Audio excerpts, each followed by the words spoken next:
అంటే అంటే అమెరికా అధ్యక్షుడి కంటే ఎక్కువ ఫీల్ అవుతుందా నాకు డౌట్ వస్తుంది. మేబీ అదే ఆయన ఊహించుకోలేదు సీఎం అయితే అనేది. మా నిరుద్యోగులు మొత్తం కలిసి ఆయన సీఎం చైర్ మీద కూర్చోబెట్టినాం. నిజానికి మీరు ఎవరు పని చేయకపోతే అవుతుండేనా? మేమందరం తిరిగినాం. మా సొంతంగా ఒక్క కుటుంబం నేను ఒక్కని దాదాపు 30 కుటుంబాలు వేసిన మా ఫ్యామిలీ. ఏ నియోజకవర్గం? మాది యాదాద్రి ఆలేరు. గెలిచిన కాంగ్రెస్ అయినా గెలిచిండు.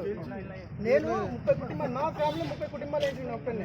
దేనికోసం మాకు ఉద్యోగం రావాలంటే కాంగ్రెస్ రావాలి. ఏం బీర్లాలో ఏమంటున్నారు ఇప్పుడు? ఆయన స్పందన లేదు వాళ్ళకి. దీని గురించే తెలియదు వాళ్ళకి. తెలియదు దీని గురించి తెలియదు, ఐడియా లేదు వాళ్ళకి. తెలియదు ఉద్యోగాల గురించి వాళ్ళకి తెలియదు. వాళ్ళది ఏంటంటే వాళ్ళకి వేయలేదు. కానీ మాకు కావాల్సింది ఏంటంటే మాకు టైం కావాలి.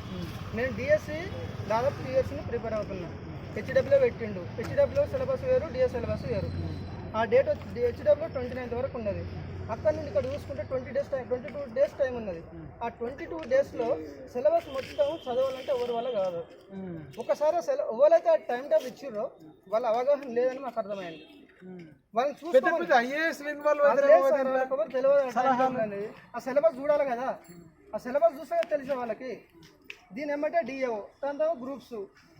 అంటే డిఎస్సి చదివేటోడు గ్రూప్స్ చదవద్దని రాసిందా? కొంతమంది ఉంటారు కదా మల్టిపుల్ ఎగ్జామ్స్, ఏమంటే ఎగ్జామ్స్ ఉన్నాయి. కాబట్టి మేము అడిగేది ఏంటంటే ఒక 2 months టైం ఇస్తే మాకు డిఎస్సి రాసుకోవడానికి ఛాన్స్ ఉంటుంది. దాని తర్వాత గ్రూప్స్ రాసే వాళ్ళు ఉంటారు, అది కామన్. ఎస్పెషల్లీ డిఎస్ కోసం కాబట్టి మాకు ఖచ్చితంగా టైం కావాలి. ఒకవేళ ఇదే మొండిగా పోతే ఈ విద్యాశాఖ మంత్రి ఎవరు ఇప్పుడు? ఎవరు లేరు కదా, ఆయన చేతిలో ఉంది కదా. నీకు విద్యాశాఖ మంత్రి కావాలి, ముఖ్యమంత్రి కావాలి, పదవులు ఇంకేమేమి ఉన్నాయి నా దగ్గర.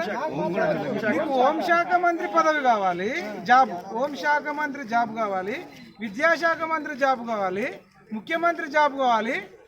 3 జాబులు చేస్తున్నావు దేవుడు. మరి రాజ్యాంగంలో భలే ఇచ్చిర్రబ్బా. మరి మాకు కూడా మరి DSC job, group 1 job, group 2 job, ఈ 3 జాబులు చేసే అవకాశం ఇస్తే బాబు. నీకు 3 జాబులు ఉన్నోడికి అంతలుంటే మరి వీళ్ళకి ఒక్క జాబ్ లేని వాళ్ళు ఏం మాట్లాడాలి నువ్వు చెప్పు.